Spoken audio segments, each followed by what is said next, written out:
Manny's not.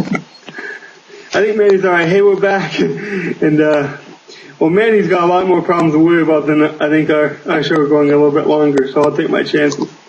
No shot at you, Manny, but you're in my division, so I got to give you a little shot now and then, don't I? I mean, come on. But we were just talking about big games, and you highlighted the Jets and the Raiders, and they're both 2-0, and I highlighted the Giants and the Jets, and Alex was talking about how he's played both owners, and right, you said you played both owners before? Yeah. And how they were both really good. Yeah. But the game that really catches my eye, and you guys can always pick a game too to talk about, but the game that catches my eye is the Redskins and the Cowboys. The records, you wouldn't think, oh, that's not a 2-0 matchup, that's probably not going to be a good game, but here's the crossroads for two different owners. The Cowboys exactly. talked about looking at the draft and maybe trying to trade, Alex dropped the rumor that he might be trying to trade Ware, and he might be trying to do these wholesale changes to get first round draft picks and look more to the draft. So maybe he does that if he goes 0-3. I don't know his mindset, but to me this is the crossroads game, because you got the Redskins 1-1. Whoever wins this game can go on and make some noise in their division and go to the playoffs. But the team that loses, depending on their mindset, you got the Redskins, who aren't the most talented team. It'll be interesting. Do they fight when they're 1-2, or if the Cowboys go 0-3, does he give up, and then does he make in my opinion, if he trades Ware, it'd be a mistake. That's me personally. I mean, if he wants to trade Ware, be my guest. Trade him to me if you want. But, I think it depends on the deal, whether it's a mistake or not. For example, like, people want studs, and if he gets a very good deal for him, for example, some of the deals have been, well, not ridiculous, but they've been outweighing one in favour of the other, so I'm sure someone will pay for Ware. Ware is one of those players, he's borderline mad genius, and I wouldn't touch him. I don't know. Yeah. Who's that? DeMarcus Ware. Yeah. Oh yeah. He's a game changer. He's one of the top 3 linebackers, pass rushers in the game. He's a beast. I mean, you don't want to mess with a core guy like that to Manny. Try to better your future, because you're throwing the whole chemistry off of your team and that centerpiece of that team. I mean, you want to move. The dynamic players this year, fellas. It's all about dynamic players. And it's really showing, because Matthew Stafford's inconsistent in real life, so he's inconsistent in the game. And I don't get him off to a good start, he plays bad. And it's the same type of stuff. You start messing with your key players, it affects the whole team. Madden 11 wasn't like that. You could make wholesale changes. You could step in the next week and you'd be just fine. You'd be like arena football. You'd be ready to just toss the rock to whoever was willing to catch it.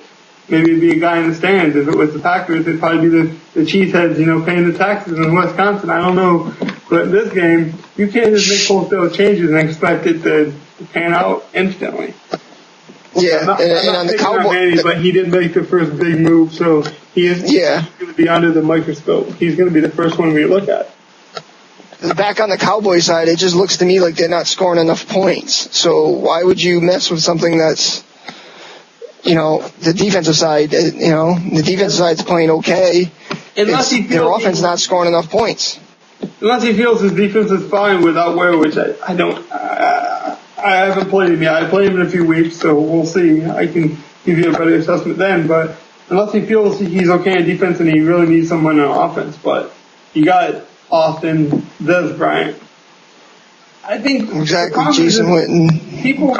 I mean, I'm not speaking to the Cowboys here, but people they get paranoid, man, because they start losing some games. They think, "Oh, trade's the way to go. If I get this guy, it'll be all better. If I get this guy, They get this scenario in their head. If they get this guy, it's going to be okay.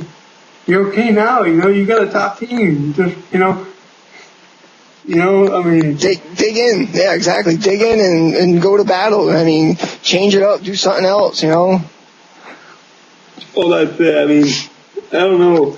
I just don't. I don't think trades are always the answer. I mean, like Alex talked about. You said that some deals are ridiculous or borderline too good to pass up. Like the Foster deal I got for Best. I just personally feel that was too good to pass up.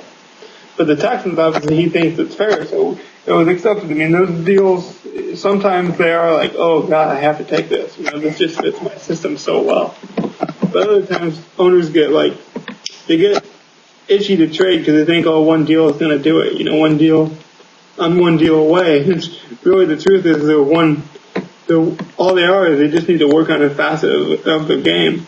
And then, like you said, Stack, they start messing with that chemistry. And before long, they have more problems than they had when they started. Exactly. Do you think that was part of it? I mean, not to go back to Manny and hop on him all the time, but I know we had him on early in the season, and he kept on saying, I'm going to trade, Woodson. I'm going to trade Woodson. Didn't he want to start, that team, because you're a fan in real life, but didn't he want to start Sham Shields? Wasn't that Well, yes. Yeah. He was itching to move him to the starting lineup, and I'm not saying that's why he made the deal. I'm just saying he seems sold on going younger quite early in the season, in the off season. So it's not a big surprise he moved him, and I'm not saying he rushed a trade or anything like that. I'm just saying it could have been that he, he wanted to get rid of him and he thought it'd be different than what it is, and I think that's a lot with trade. Yeah, and the thing looking at the 3 Green Bay losses is I would have to put most of the blame on Aaron Rodgers throwing, 4 picks, 6 picks, 4 picks, and they're not scoring. They're not scoring. They're only scored, out of the 2 games, they've only scored 17 points and let up 82. So that, if he's trying to make something a positive, well, guess what? Aaron Rodgers is, he's a centerfold of his team, but Rodgers is hurting him for maybe losing his centerpiece on defense, and his safety blanket at tight end. So that's maybe what's putting, just the bad comp on Rodgers. I don't know what it is, but it's shocking. Yeah, it really is. I mean, we're not complaining about it, Manny. He's a great guy. I give him a little He's bit. Great, yeah. You can win a Super Bowl. You can win a Super Bowl in this league, man. You're a player, so. Yeah, and he has, and he's 0-3 now, and that's kind of scary. And I don't want to keep on tuning the same horn every week that me and Stocks are always on. We've talked about Manny over and over, but again, that's another hot topic in the league, and we're going to talk about hot topics. If I see a hot topic in the league, we're going to talk about it. So. Exactly. We talked about win your games. I mean, make the Tricks and lemon. Go ahead. Take a little lemon juice and put it in the fridge and play your game. You're good to go. Join us on the show. I've welcomed every guest. Talking about guests, let's go back to Alex here. Tell us, Alex. Alex is sleeping. Let's wake him up. No, but see, we hadn't talked to him we haven't talked to Alex until he fall asleep, but no, we've been talking about Manny forever, and I think a lot of people think, we're harping on him, but what do you think of the deal? Alex, do you think it's the Clay Matthews deal that affected the chemistry of the team, or is his problems on offense and it has nothing to do with the defense? I think maybe could be seen as just going a bit too pass heavy, but you can't tell. But even then, I think balance is the key. Not having let it go at anyone, but I found in my games, for example, when I've not been able to run the game, I've been kind of a bit reluctant to go back to running it. So even then, as the game goes on, generally the defense tires, you can kind of run the ball better. So you got to kind of stick with it if you can. If you're 21 points down with like 5 minutes left, running the ball's probably not the best thing to do. Maybe the occasional draw play or something just to catch them off guard, but generally you're not going to get much there. The stats, James Starks is the leading rusher for the Packers with 157 yards, a touchdown of 27 attempts, which isn't that high for the season so far. Yeah. I have Ingram 24 attempts in one game. Yeah, that's exactly where I was going. As I say, you ran 24 times with Ingram, and I ran, I think, almost 30 times with Foster in one game. He hasn't even ran what I ran with Foster in one game his whole season. I'm not I'll ask the serious question right now. Do you think Manny has hit the panic button and it's thrown off his game? I think he's thrown off his game, but he's too good of a player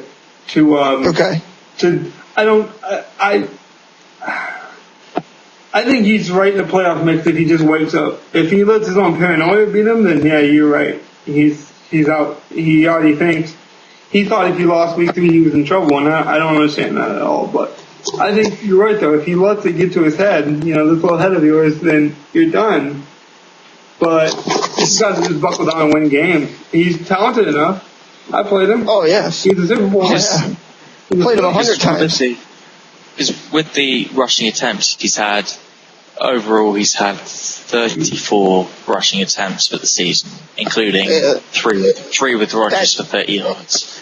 But that looks to me like he's hit the panic button. But when he has run it, seems like he's run fairly well. There've been a couple of fumbles. Rodgers has had 2, and James Starks has had 2. Ryan Grant has had 3 rushing attempts for 16 yards and a touchdown, which isn't, for the yardage he's getting with that is pretty good.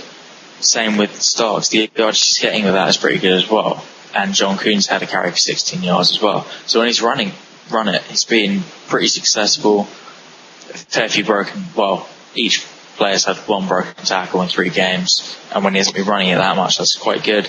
He's had a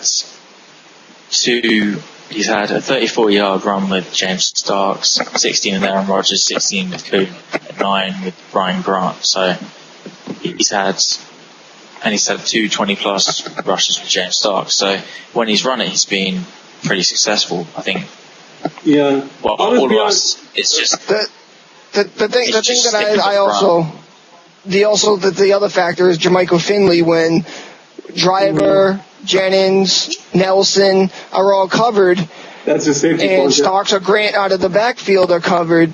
His check down or even his second or third wide receiver is Finley, and Finley's a beast. So that could be another panic button he's hitting when, oh no, I don't have this beast in the middle, and he's forcing things. He does have because he's thrown 10 passes to DJ Williams, the rookie out of Arkansas, and he's hitting for 170 yards, which on 10 receptions. Yeah, I think he thought no touchdowns though, which is good, but I think even then Finley's a nightmare to cover. Oh yeah. I think but he's spread the ball out a fair bit. He's hit 8 different receivers, including James Starks, both his tight ends. He hasn't used Brent Selleck that